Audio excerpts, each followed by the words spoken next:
and honor to have a person who not only a profound journalist, but also a seasoned academician in the media education scenario of our country, and a writer, poet, and also, cartoonist. So there are many fold, I cannot tell you. Professor Chatterjee is a great asset for the media industry, not just of his profession, adopting media as his lifeline, and he has contributed immensely. I can tell you, even today, I start even reading his columns, regular columns in published in many our local newspapers, including even he writes into the Gangtok-based newspapers as well, the window seat, and I believe some books has been published. He's also not only consisting on the media based, but in the general writing part, lot of publications he has done. Just few days before a monogram also being launched as a one of the profounding work on the contemporary times. Even many of us are not know to this part, but it was not mentioned on his profile. But I must tell you, he's also currently the senior most professor and dean academics of Indian Institute of Mass Communication at New Delhi. And I mean, a scholar par excellence, I can tell you. That's how I requested him on many occasions, and then probably today we got that chance to have him on board. So with these words, I welcome you, Saab, and on behalf of India Today Group, on behalf of ITMI fraternity, I welcome you to this webinar. And I request you to address the gathering with your great words of wisdom, vis-a-vis also your journey as a journalist, as an academician, as a writer, or as a person who contribute day and night towards the content creation of contemporary times. So we are living in a content-based society. It is the content which driving the media industry or entertainment industry. So that's how the popular word called content is the king that decide whether you will flourish or you will fall into your domain. So I believe that's a great occasion, and my sincere thanks for your time. I believe you are actively busy, many administrative, academic, and lot of things. So you take out some time to interact with our student. Your blessings will definitely open a lot of new insights for our students.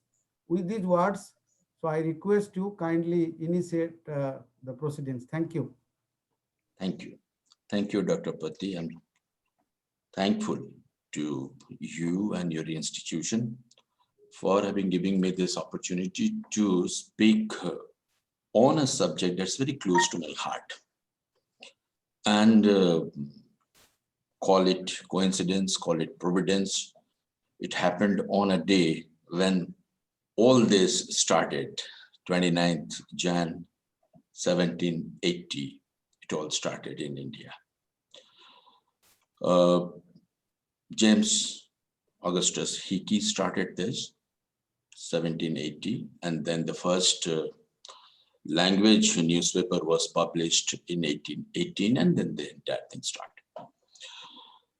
The subject that I wish to deliberate on for about 35 minutes is rediscovering journalism in the digital Duniya. I'll begin with what are the objectives of journalism. If we talk about rediscovering, we must know what are we going to rediscover and what have been the objectives of journalism. There have been debates over the nature and objective of journalism, probably for ages. There have been debates over whether journalism is modeled as social action or as a social system, as a popular culture, or does it have normative functions? There have been debates, and this determine the objectives of journalism. These objectives determine the relationship between news media and its audience. I'll not go into that debate.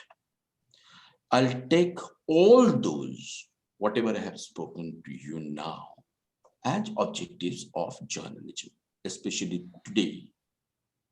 I take all these as objectives of journalism, and then we proceed. Right.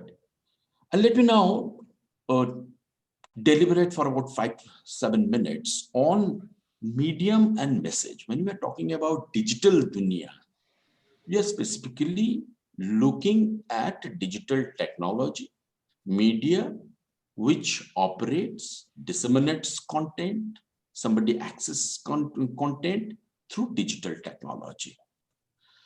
So basically we are talking about the medium and the message.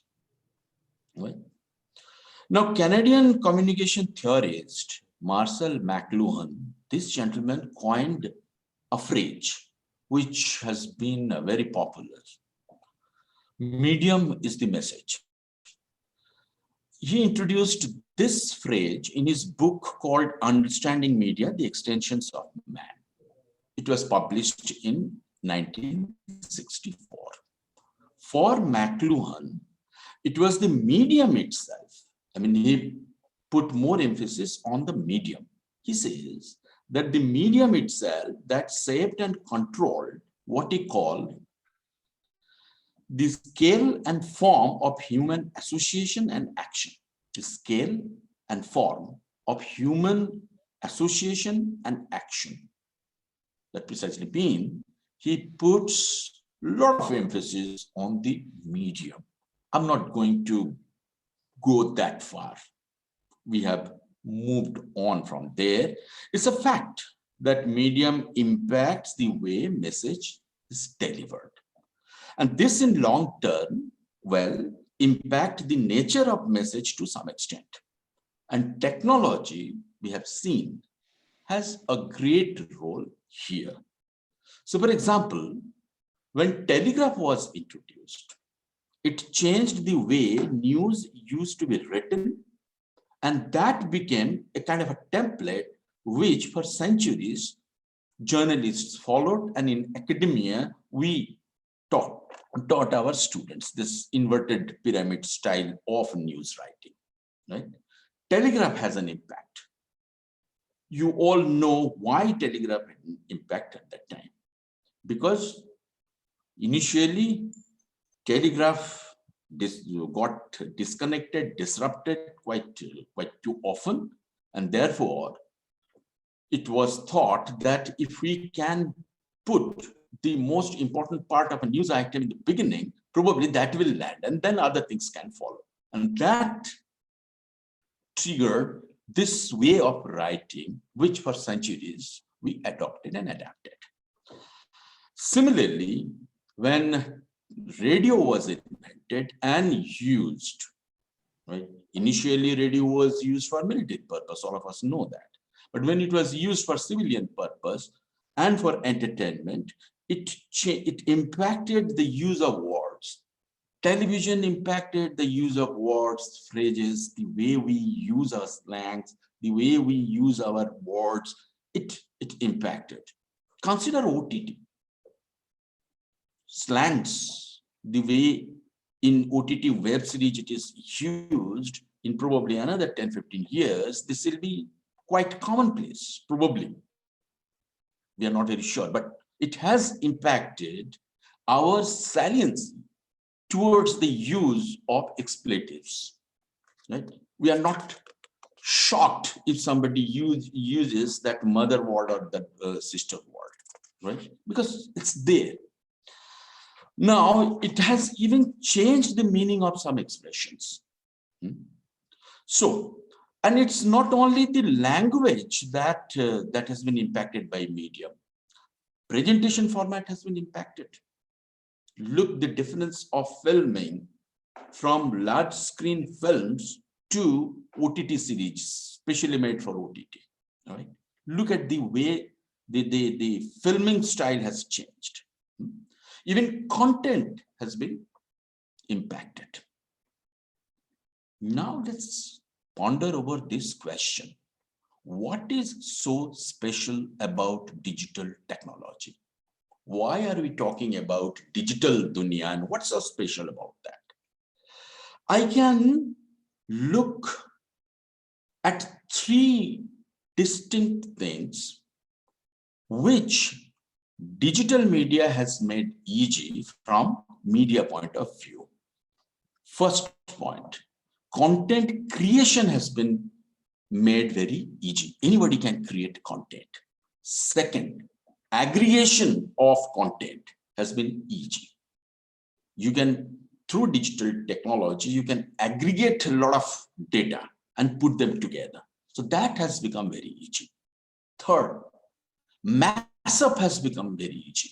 You can draw content from different sources and put them together. That has become very easy. And another thing, reproduction has also been very easy, which is good in a way, and it has caused problems also, because reproduction and tweaking of the original content has become very easy. That's A. B, distribution has become easy. It has been very easy to disseminate, distribute content at a global scale, almost at real time. So that's point 2. And point 3, altering, tweaking, or let's put it this way, faking content has become very easy. Fake news is not a new concept. Fake news has been there for ages. In our Puranas, in Mahabharata also, you can find instances of fake news, right? It has been there since ages. But now it has become very easy to fake news, right? Anybody can do it at any level and distribute it at a global scale. So these are the areas which have been impacted to a great extent by digital technology. And because it has obvious advantages, the digital technology offers a lot of advantages, it's but natural that people are taking to it. And so are the media houses, quite naturally. Because if we get a new technology which provides advantages to us, which makes our life easy, which makes our work easier, it's obvious that we'll take to that technology. Consider what has happened in India. Both internet and mobile phone arrived in India quite late in 1995. In fact, last year, the pandemic year, was the silver jubilee year of the arrival of digital age, if you can tell that, in India. It was in 1995. In just quarter of a century, right? It has completely changed the media ecosphere. Majority of the millennials and a sizable number of older people like yours truly sitting here, right? We now access news through digital platforms, social media platforms, and news aggregators. No longer do I wait for the hawker to deliver newspaper so that I can access news, right? I don't have to switch on the television also to the ire of my wife. सुबह सुबह क्यों television लगा दिया, शोर मचा रहा है. I can access news through mobile phone, through social media, through news aggregators, right? Revenue wise, digital media is still lagging behind. That's the latest report says, Ernst and Young Fiki report says. But considering the rate of growth, it's going to catch up.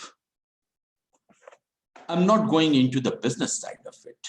I'll restrict my deliberation to the journalism side of it, the content, the other part of it.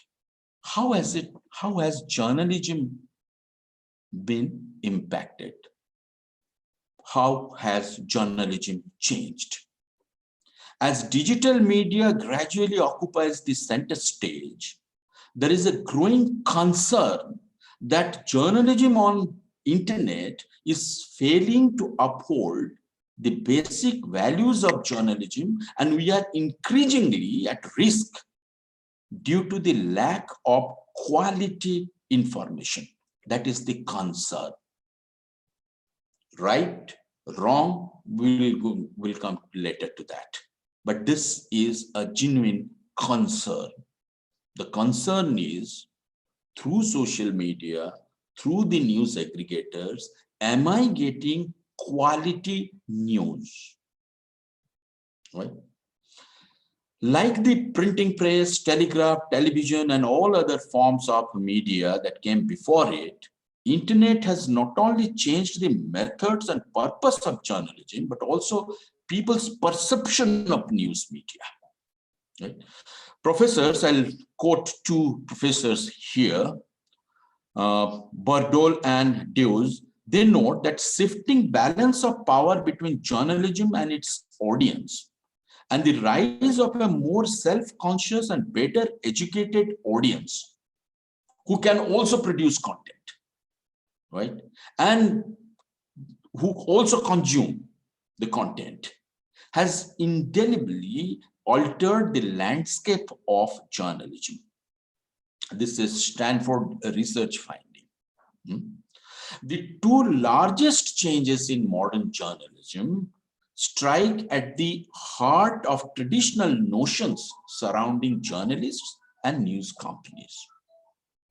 First, the rise of the blogger and user-based journalism has become immensely popular.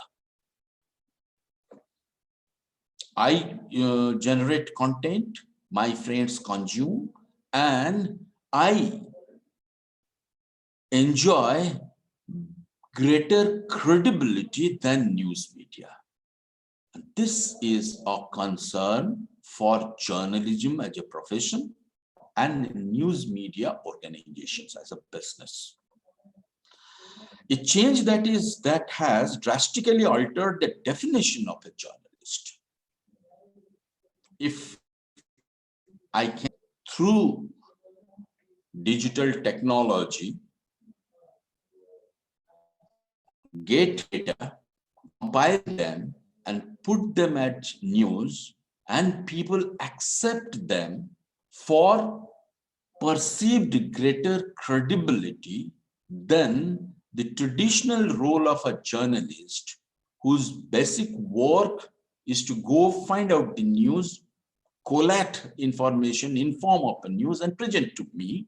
That survival of this profession, survival of the persons doing this profession is at stake.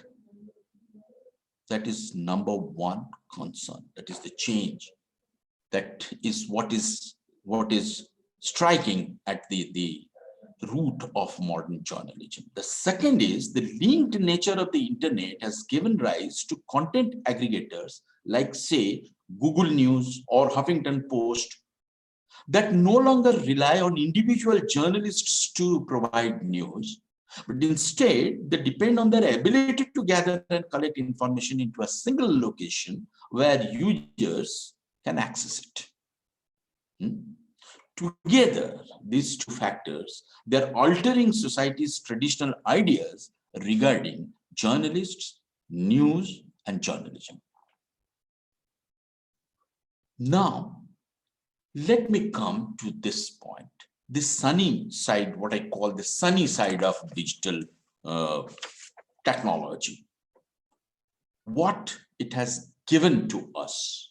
And then I'll come to what have been the fault lines, what have been the concerns, and how do we engage with those concerns and probably mitigate them, right?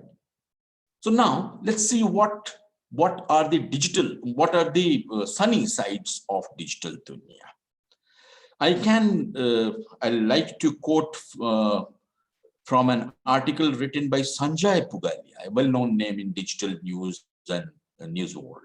He writes in Hindu that most of the educated millennials in India, they consume news from the internet. The large-scale use of services like Facebook, Twitter, Instagram, LinkedIn, YouTube has allowed news organizations to offer regular updates to consumers at current events. Right.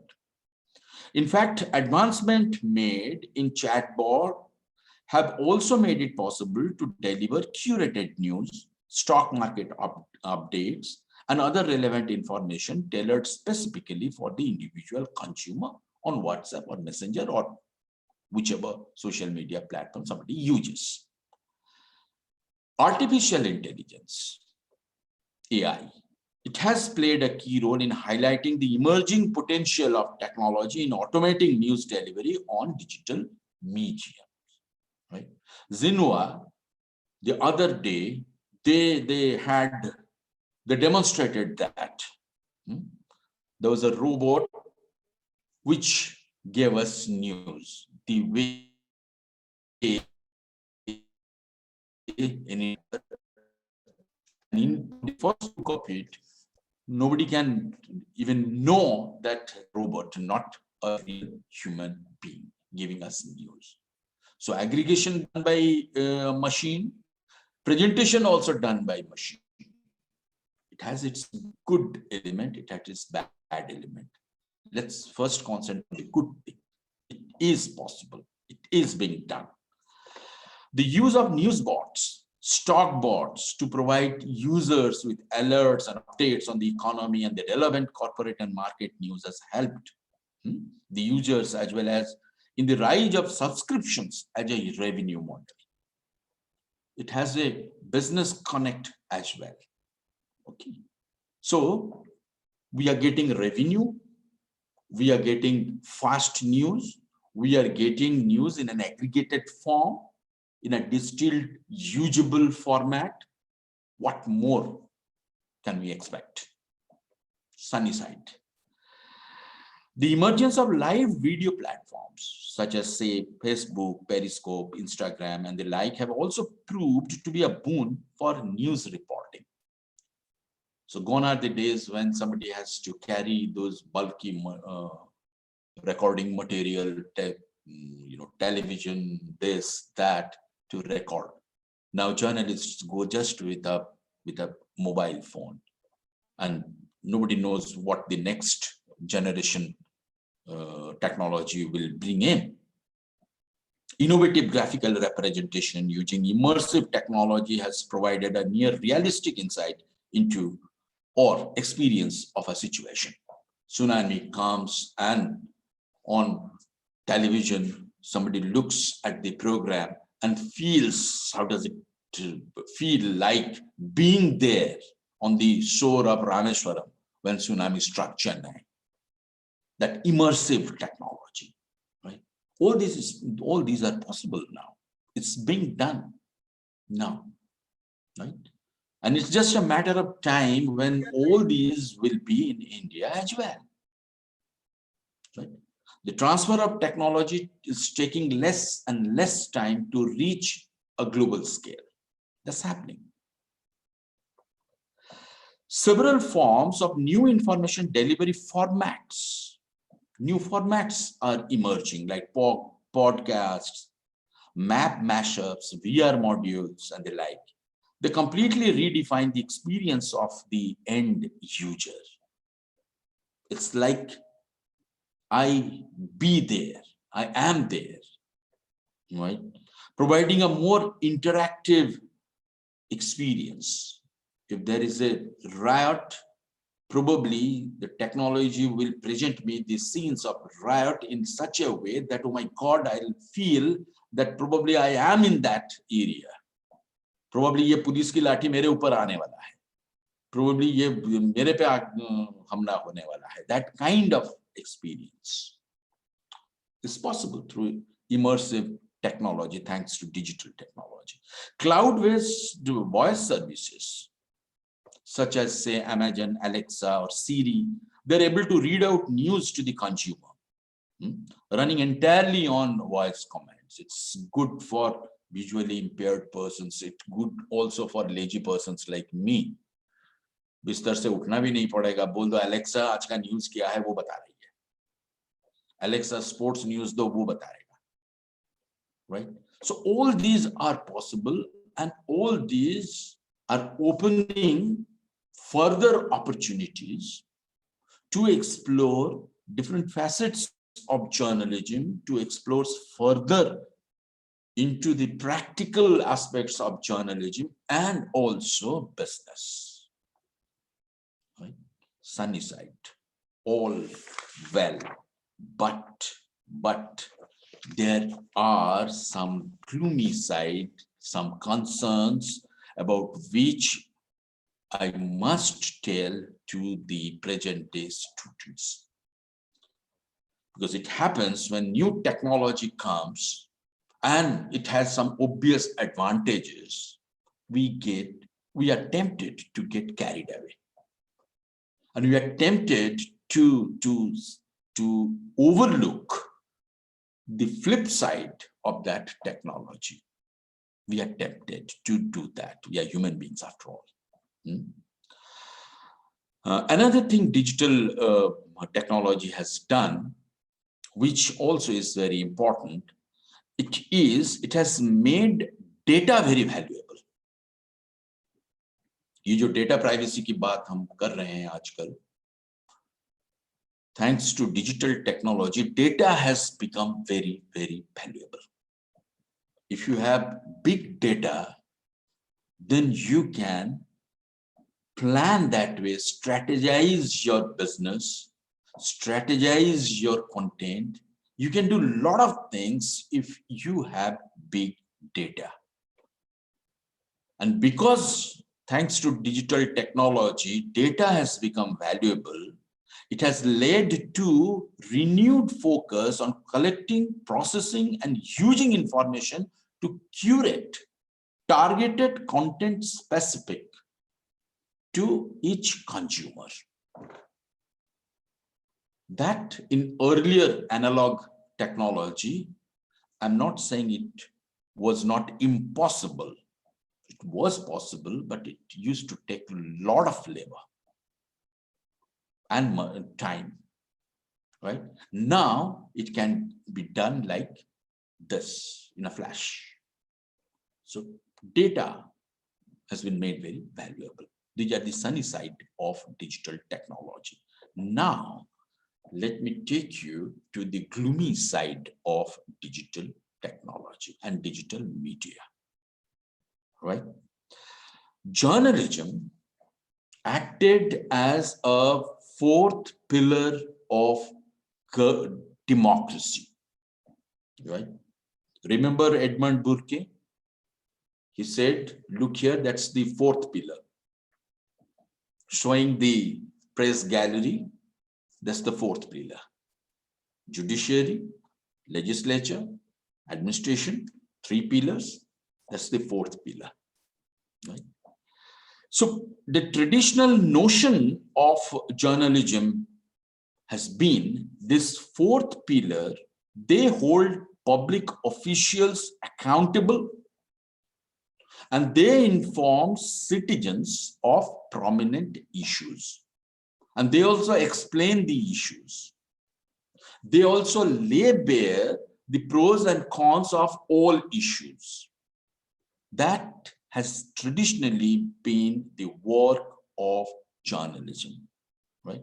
The mission has been at the heart of the journalistic enterprise for the past few centuries. The question today is whether new forms of news on news delivery platforms like social media, like blogging, they represent a better form of the fourth estate or otherwise. That is the question we must ponder over. When you write a blog, you given your own perspective into an issue. Journalism teaches you to look at different perspectives, to go for a balance, right? Will the devices, digital devices, which is very easy to use, right, ensure that journalism is doing this, continue to do this, right?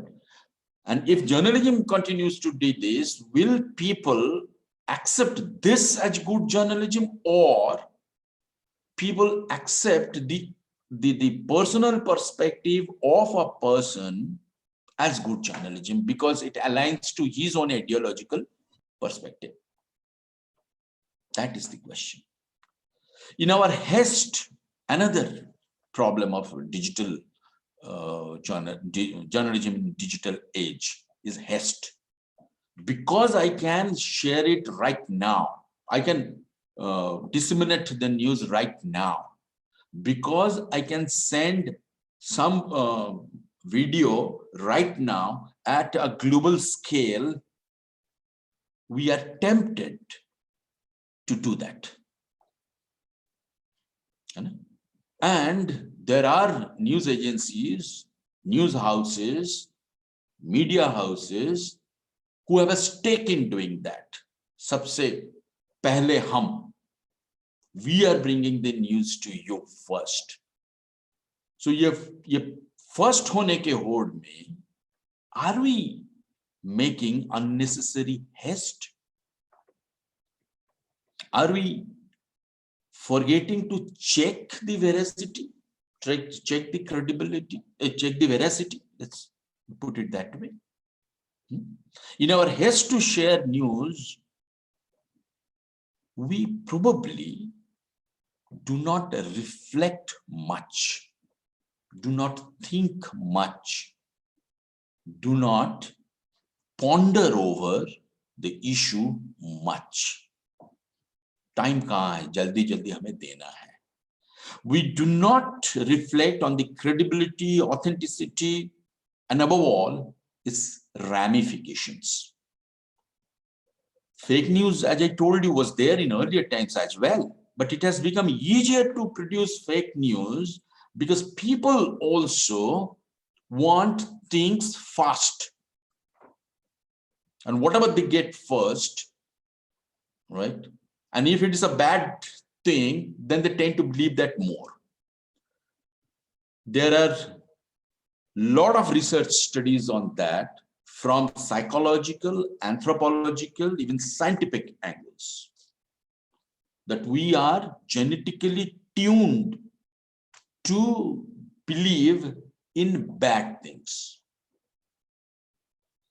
कुछ खराब बातें हम विश्वास करेंगे. I mean, that's we are wired like that, right? So the rigor, the checks and balances which accorded journalism its credibility and therefore respectability.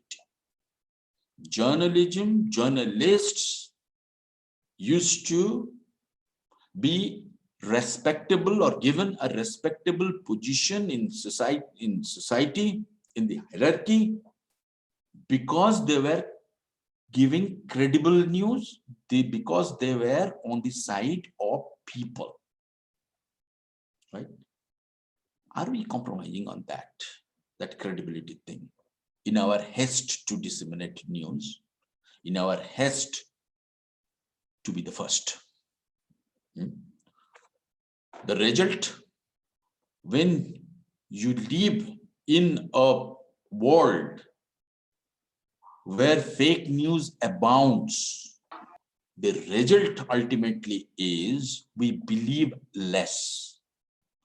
Trust becomes the casualty. The trust deficit in one institution impacts our trust in other institutions as well.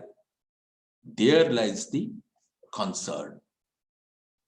Trust on institutions. They are now in short supply. That is a matter of concern. And when we suffer from a trust deficit on institutions, the total social fabric, the superstructure, is at stake. Maybe there will be cracks in that. And signs of those cracks are showing.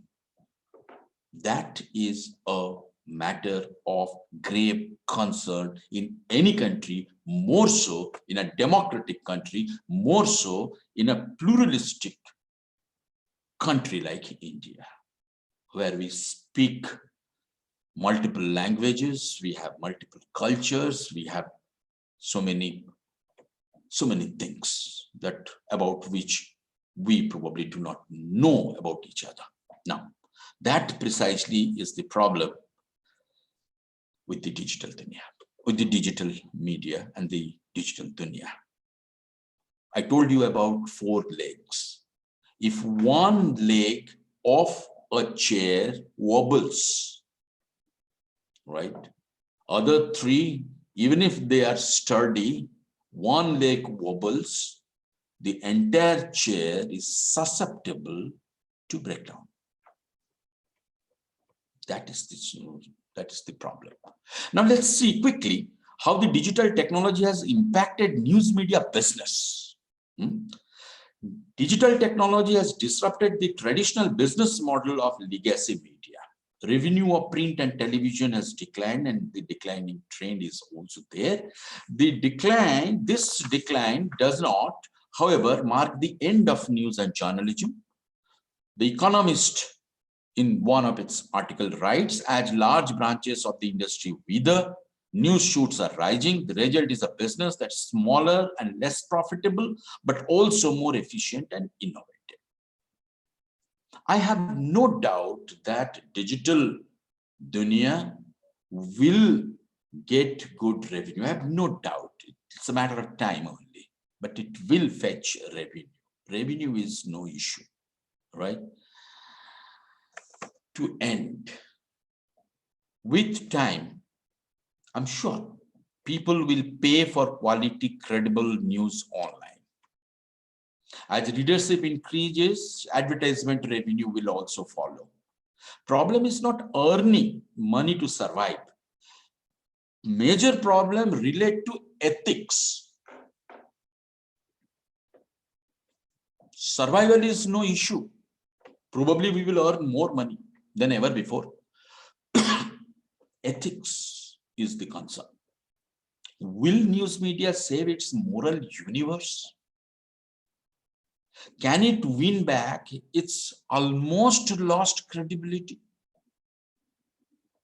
People have the audacity to coin words like prostitute, for God's sake, right?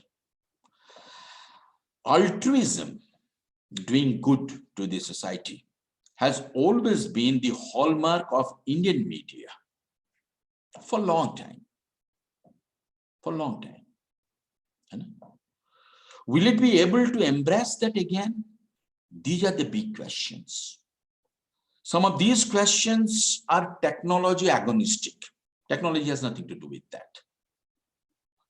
But technology has made the other thing easier. Technology has made not going through altruism easier. Technology has made other things easier. That is the concern. Digital technology has made things easier for those who want to abuse the power of media.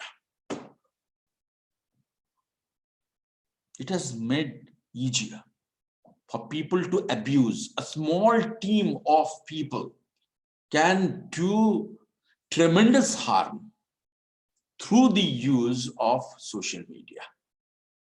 And probably they are doing it day in and day out, right?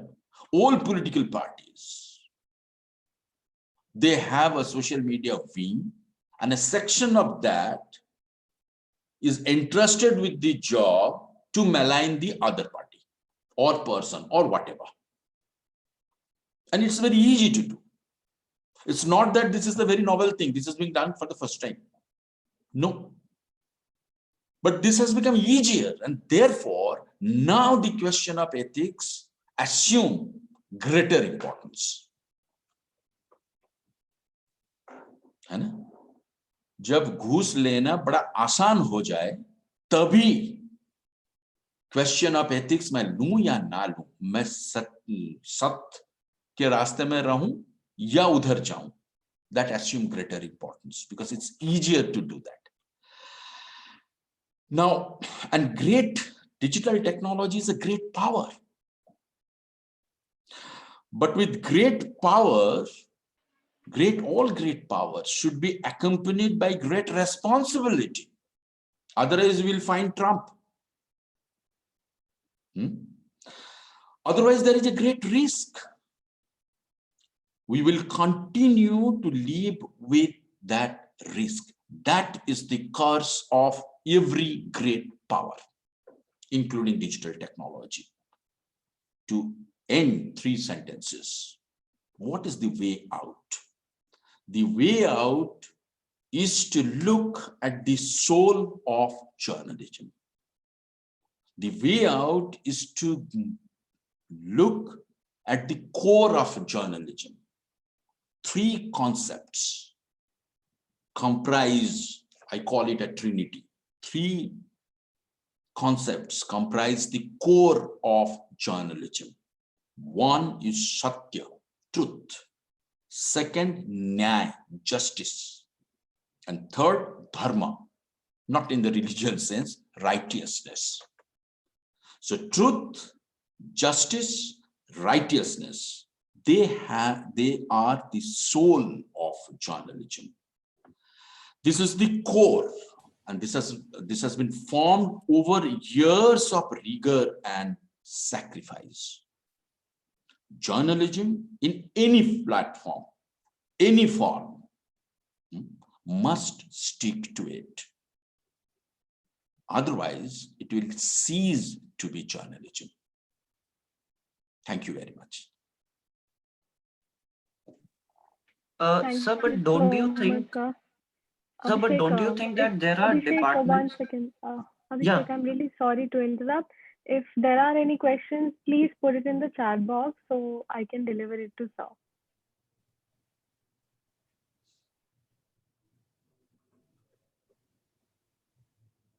You all are requested to put your questions through the chat box, please.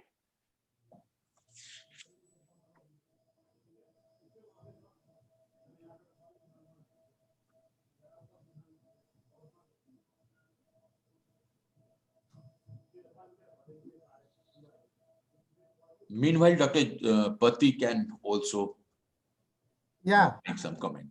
No. So before the students will take and ask and interact with you, my first, the sincere compliments to you. It's a very, very wonderful and pertinent topic. And I like your concluding remark that Satya, Nyaya and Dharma, I believe that is the most important aspect of our profession in the contemporary times. Perhaps all of us need to imbibing on those conceptual framework you call that is Trinity. I mean, beautifully. I mean, my thanks to you. I was expecting that will be a very mind-blowing speech, and I indeed it's really marvelous and narrating from the initiating level to the digital age where we are living in. I mean, very, very factual and systematic analysis of the entire deliberation. I thoroughly enjoyed, listened, and I'm sure my children also agreeing with me. They all have also enjoyed too. So I mean, beautiful. You made our day that to a special day, which one of the synonymous symbol to our profession, Indian Newspapers Day. Thank you so much. Thank you. There are 2 questions in the chat box responses below. Yeah. on the chat One is box? from Abhishek Thakur and one is from Prasad Mishra, sir. Abhishek Thakur wants to ask, sir, don't you think that the work is being done in these scenarios and several media houses have departments of fake news, data research, and media research are being established to tackle to problems of present day scenarios? Exactly. Yes. Many media houses and also large media platforms. So, for example, Google has its own initiative, both through algorithm and through human interface. They are working on that to contain fake news. Yes, many media houses are waking up to this menace and they are working on that. It's good. But the point that I am trying to make is these three concept. I want to drive home this point, this concept at individual level and at institutional level as well. They form the core of journalism. If we deviate from the core, then probably we cease to be worthy of this noble profession. That is the point I'm trying to make. Can I give one small analogy of to drive home this point of nyaya, justice? Justice is not always sticking to rules, right? Justice can be above or besides the rules also. Consider the fact apartheid was also within the rule. It was the rule. Buying and purchasing people was also under the rule in America for ages.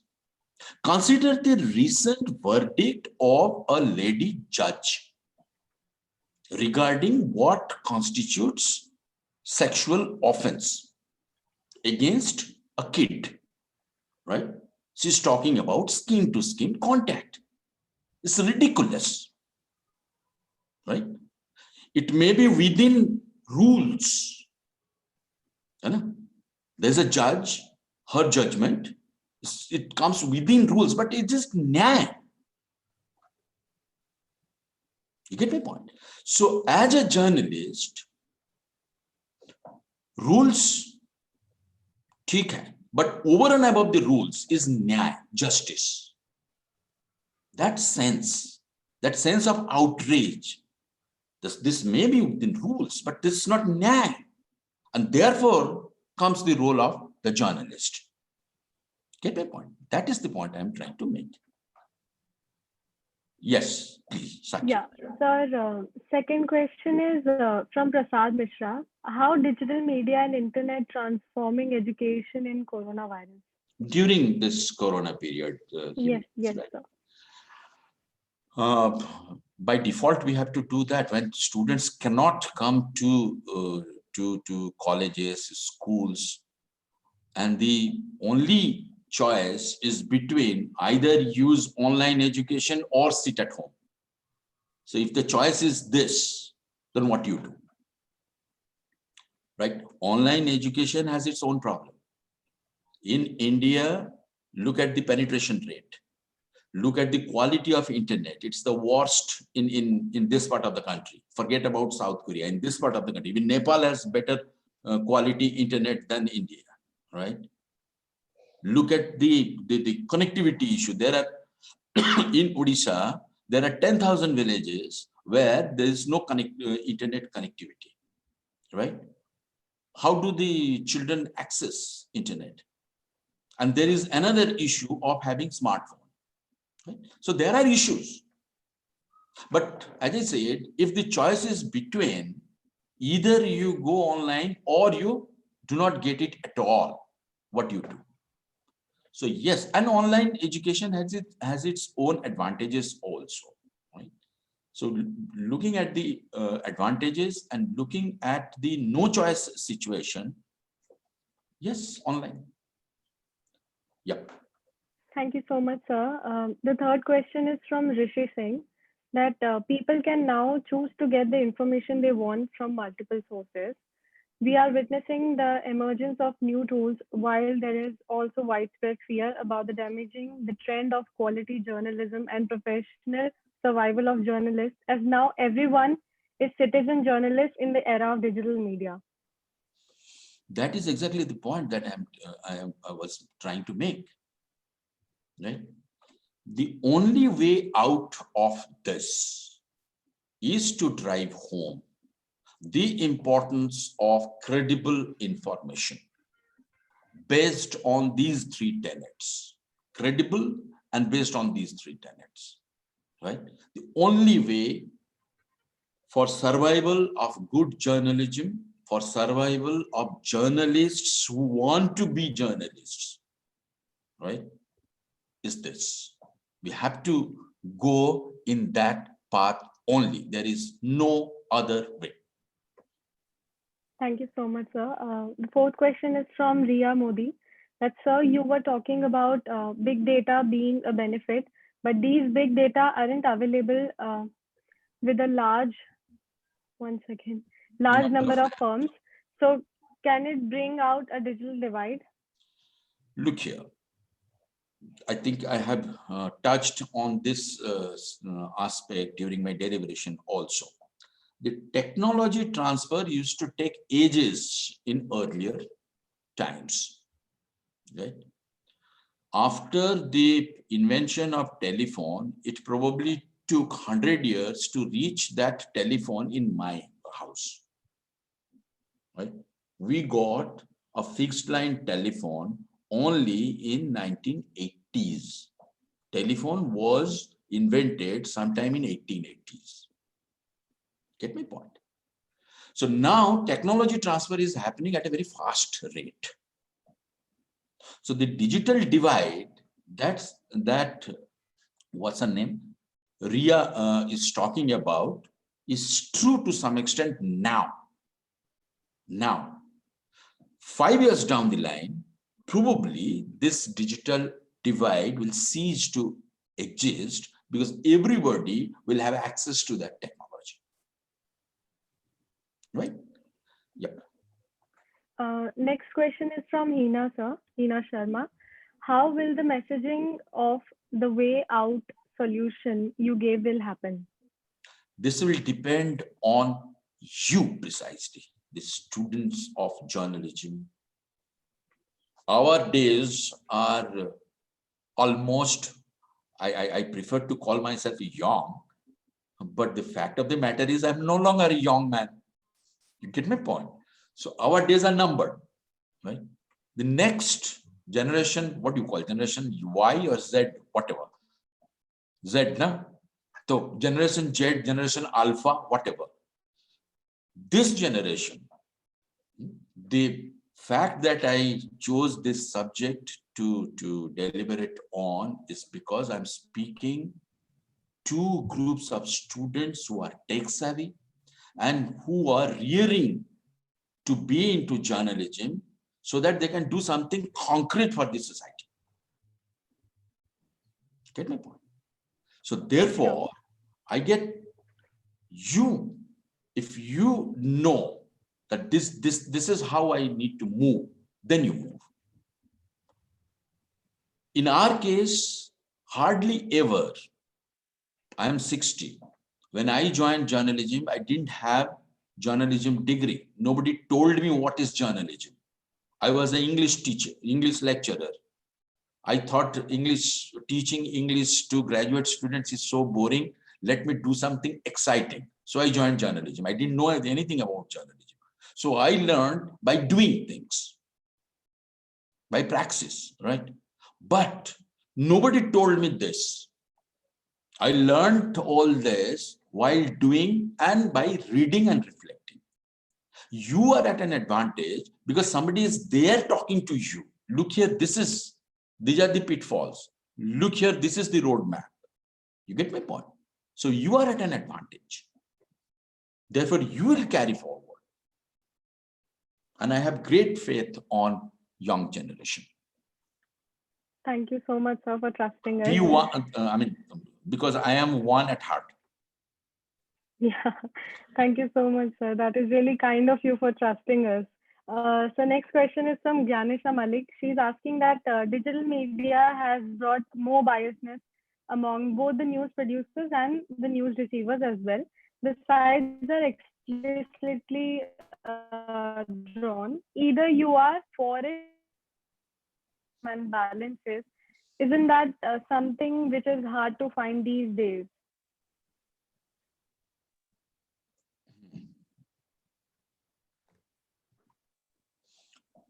Yes, yes. This is what I shouldn't say what digital journalism does, but this is what is done by social media. There's something called fatigue communication, right? You can Google this word fatigue. There's something called fatigue communication. I'm sure all of you who use Facebook or stuff like that, right? They'll experience this. What happens? Fatigue communication is what? आप कुछ लिखते हो, है ना? What is social media? It's a democratic platform, है कि नहीं? We call social media uber democratic platform, ठीक है? लेकिन आप कुछ लिखते हो. Somebody writes against you, right? The first impression will be साला उसको अनफ्रेंड कर दो. मेरे बात के साथ अगर वो स्वर नहीं मिलाता, इफ इज मेरे हाँ से हाँ नहीं मिलाता, तो उसे अनफ्रेंड करो. So you tend to gel with people who share your views, who share your ideologies, who share your kind of thinking. ठीक है? तो ये धीरे धीरे लोगों में अलग अलग ग्रुप बना देता है.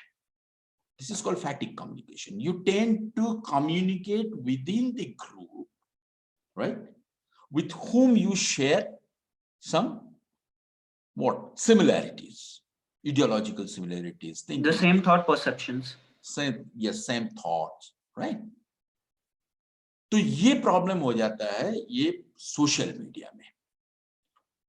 तो बजाय सोशल मीडिया डिफरेंट people को communities को जोड़ने के बजाय, instead of bringing them together, often not always, often it breaks them into groups. And another thing happens, क्योंकि social media में there is a provision that you can react right anonymously, है ना? आप नहीं हो और कोई है, तो आप एक्सट्रीम में भी जा सकते हो. And often we tend to go to the extreme in languages, in expletives, in everything. Normally जब हम बात करते हैं फेस टू फेस या तो फिर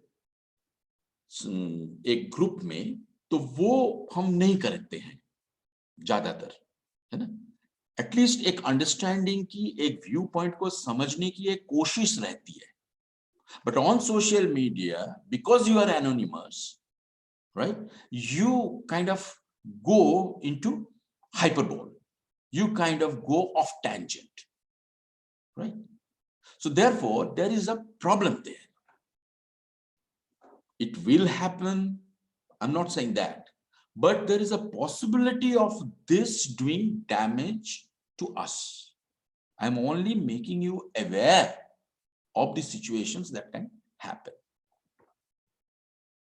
Yes. Sir, do we have more time to take a few more questions?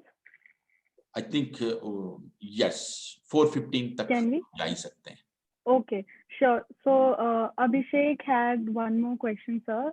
That in recent time we have seen the scenarios of more number of data use and data consumption. How do you see the future of digital media in India, and what are the challenges according to you, which should be tackled out before stepping up in the digital age in our scenario, basically? Look here. Digital technology have given us a lot of advantages. So हम पीछे तो नहीं जा सकते. Every technology, advancement of technology is a one-way traffic. आप पीछे नहीं जा सकते हो, है ना? Electricity was invented sometime in mid 19th century, है कि नहीं? 18 something. Okay. अब उससे पहले भी 2 लाख साल तक Homo sapiens appeared in this earth for about 3 lakh years now. तो इतने साल तक we continued without electricity. Electricity we got only 250 years. Can we now move to pre-electricity time and live? We can't even think. So the point that I'm trying to make is that technology advancement is one-way traffic. आप आगे ही जाओगे, ठीक है? लेकिन अगर आपको पता हो कि मैं कैसे जाऊं, मेरे नुकसान ना होते हुए मैं कैसे जाऊं, that is the trick of using any technology for that matter. Get my point? That's the. but challenge तो यही है ना सर? बिल्कुल challenge है, बिल्कुल, it's a challenge, है ना? Thank you so much, sir. Sir, next question is from Khushbu. Sir, her question is somewhat similar to what Gyanish asked कि डिजिटल मीडिया लोगों को एक दूसरे से जोड़ने में मदद कर रहा है, तो वही दूसरी तरफ कहीं ना कहीं हमारे जानकारी में आगे साझा कर रहा है, मतलब एक दूसरे को डिवाइड कर रहा है. तो आप इस बात से कितना सहमत है और हम इसे किस तरीके से नियंत्रण में ला सकते हैं? ऐसे ही मैंने कहा आपको अभी I think we discussed about exactly we already on that discussed aspect. it. The way to contain this is to be aware of that. Often in this fatigue communication, we are not aware that I am doing something which is not done. I mean, if I want to know different viewpoints, then I have to have a kind of scienceilata, a kind of humbleness to accept others' view. I may not agree, but I have to give space to somebody who differs. You get my point? Sure, sir. Yeah. Yeah. Sir, again, next question is from Prasad. The effects of digital media on political knowledge and participation in election campaigns. What are your views about it, sir? 2 things.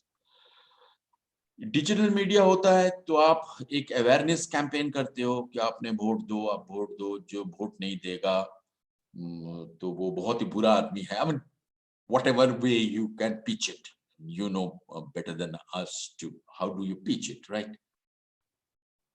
But when it comes to campaign, यहाँ बड़ी गोलमाल है. Because as I just told you, all political parties have their own social media unit, which is interested to do all kinds of nuisance. है ना? दूसरों को बदनाम करो, हमारे पार्टी के जो लीडर है उनको महान बताओ. And social media, अगर आप पूरा saturate कर देते हो, right? And then probably you can impress upon the people that look, he is the Messiah. ये हमारे त्राता है, त्राण करता है, मसीहा है. ये कर सकते हो आप, है ना? एक interesting finding, research finding again. It was used by Nazi in Second World War. ये है कि अगर आप एक झूठ को 100 बार बोलोगे कि यही सही है ना? तो there is a tendency for us to believe, oh my God, 100 people are telling this might be true. In Udiya there is a kahabat, तीनी तुंडरे छेड़ी कुकुरा. तीनी तुंडरे छेड़ी कुकुरा का मतलब है 3 आदमी अगर बोल देता है तो गोट जो है उसे भी लोग कुत्ता मान के बैठ जाते हैं. It's called तीनी तुंडरे छेड़ी कुकुरा, है ना? There is a kahabat which is true. And science these days, through research, they're proving it. You tend to believe something which is being told 10 times, 20 times, and from multiple sources. एक source से नहीं, खाली WhatsApp में आया नहीं, WhatsApp में भी आया, फेसबुक में भी आया, इंस्टाग्राम में भी आया, यूट्यूब में भी वीडियो आ गया. Then you tend to think, अच्छा इतने आदमी अगर बोल रहे हैं तो ये होगा, ये सही होगा, यही सबसे बढ़िया लीडर है, या तो फिर ये सबसे बर्बाद लीडर है, ये बेकार है. And then you base your decision not on your own understanding of that person or the ideology he or she follows, but you are taking a decision on the basis of the impression you are getting, which again is manufactured. And in social media, manufacturing that is very easy. That is the danger with digital media. है ना? यही danger के बारे में मैं आप लोगों को, इस generation को वाकिफ करवाना चाहता हूं. I want to make you aware of this danger. Often we do not know. Many people do not know. है ना? आज भी लोग विश्वास करते हैं कि अगर ये मैसेज को मैं 20 जगह भेज दूं तो मुझे लॉटरी मिल जाएगा. क्या हर्ज है यार, 20 जगह तो भेजना ही है, पैसा भी नहीं लगता है, भेज ही दूं, शायद मिल जाए.